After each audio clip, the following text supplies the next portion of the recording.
پہاڑی زبان میں اپڈیٹ سنیے۔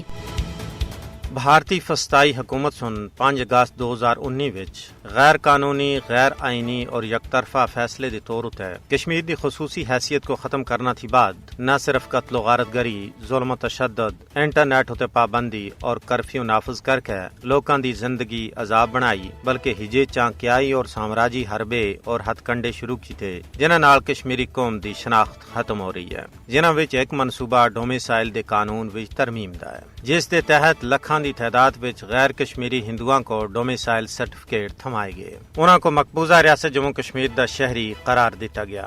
اس منصوبے دا مقصد کشمیر دی مسلم اکثریت کو اقلیت وچ تبدیل کرنا ہے۔ یہ سارا کھلواڑ اسرائیلی نو آبادیاتی منصوبے دا عکاس ہے، جس طرح صہیونی اسرائیل سن غزہ وچ اپنی غیر قانونی بستیاں قائم کر کے فلسطینی شہریوں کو بیکار کیتا، وہی منصوبہ بھارت کشمیر وچ عمل آ رہا ہے۔ بھارتی مکار فسطائی حکومت دا مقصد مستقبل وچ کسے بھی رائے شماری کو متاثر کرنا ہے۔ کشمیر دی سیاسی صورتحال تے ڈونگی نظر رکھنا والے ماہرین دا آخنا ہے کہ بھارت یہ تمام اقدامات غیر قانونی کر رہا ہے، کیونکہ کشمیر ایک متنازع علاقہ ہے اور اتھے بھارت کسی بھی قانون وچ کوئی تبدیلی نہیں کر رکھتا۔ یہ سراسر اقوام متحدہ دی قرارداداں اور بین الاقوامی قوانین دی خلاف ورزی ہے، کیونکہ کشمیریوں کو اپنی سرزمین تے ملازمتاں اور دوئے مواقع تھی محروم کیتا جا رہا ہے۔ یہی وجہ ہے کہ کشمیری عوام بھارت دے ان مضموم منصوبیاں دے خلاف صف آ رہے ہیں۔ انہاں دا آخنا ہے کہ اساں دی زندگی اور موت دا مسئلہ ہے، اس واسطے اسی کسی بھی صورت وچ ان کشمیریت کش منصوبیاں کو تسلیم کرنا واسطے